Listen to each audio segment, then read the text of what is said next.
J-1 avant France-Angleterre, vous allez voir comment Hugo Lloris prend très cher outre-Manche, le jeu de poker menteur entre Cristiano Ronaldo et la presse portugaise et la réponse de Pelé à Kylian Mbappé. Salut à tous et bienvenue dans ce 1187e numéro du Journal du Foot.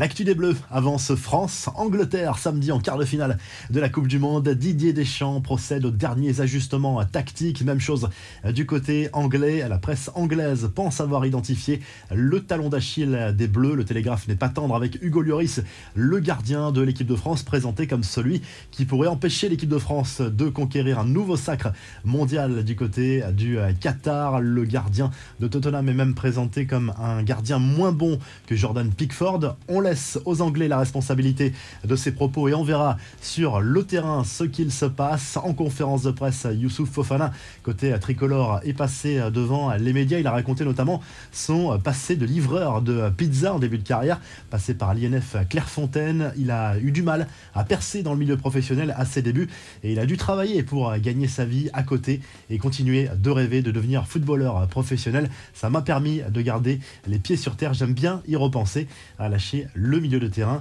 de l'AS Monaco. L'actu du mondial avec les deux premiers quarts de finale au Qatar, Brésil-Croatie à 16h. La Seleção, présentée comme favorite de la compétition, doit assumer son statut. Et à 20h, Argentine-Pays-Bas, gros match pour Messi et ses partenaires. On va revenir sur ces deux rencontres en revue de presse, mais donnez vos pronostics, scores et buteurs. Du côté du Portugal, on parle encore et toujours de Cristiano Ronaldo. Le quintuple Ballon d'Or est sorti du silence sur les réseaux sociaux après les révélations de la presse portugaise. CR7 est accusé d'avoir voulu claquer la porte lorsqu'il a appris qu'il serait remplaçant contre la Suisse. Un groupe trop uni pour être brisé par des forces extérieures, une nation trop courageuse pour être intimidée par un quelconque adversaire, une équipe dans le vrai sens du terme qui se battra pour son rêve jusqu'au bout. Croyez en nous. Allez, le Portugal, a écrit Cristiano Ronaldo. La fédération portugaise, elle aussi, a tenté de démentir l'information. Le journal Record persiste et signe: le capitaine du Portugal a bien menacé de quitter le mondial. Cette situation n'est pas forcément idéale pour préparer un quart de finale de Coupe du Monde. Enfin, la dernière conférence de presse de Luis van Gaal a beaucoup amusé les médias grâce à une séquence aussi drôle qu'improbable. En réponse aux critiques de Di Maria qu'il a eu sous ses ordres à Manchester United, le sélectionneur néerlandais a joué la carte de l'humour en rappelant que tout n'avait pas été rose avec Memphis Depay également et qu'aujourd'hui il pouvait s'embrasser sur la bouche. Une réflexion qui a un peu gêné l'ancien lyonnais.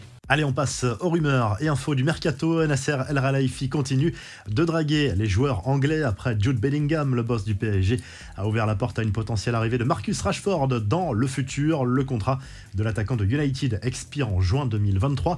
Dans cette même interview à Sky Sports, El Khelaifi a en revanche fermé la porte à Cristiano Ronaldo. Il est une légende, une star, le footballeur. Je l'admire, mais c'est impossible, a prévenu le dirigeant parisien, parce que son équipe est déjà bien pourvue dans ce secteur offensif. Du côté du Real Madrid, on est face à un dilemme. La presse espagnole et brésilienne assure que le prodige brésilien Endrick a donné sa préférence au club merengue, mais ce dernier ne veut pas que sa carrière soit freinée par un concurrent du style Erling Haaland. Problème, le Real veut aussi recruter le Norvégien en 2024. Le jeune prodige de Palmeiras est déjà très exigeant.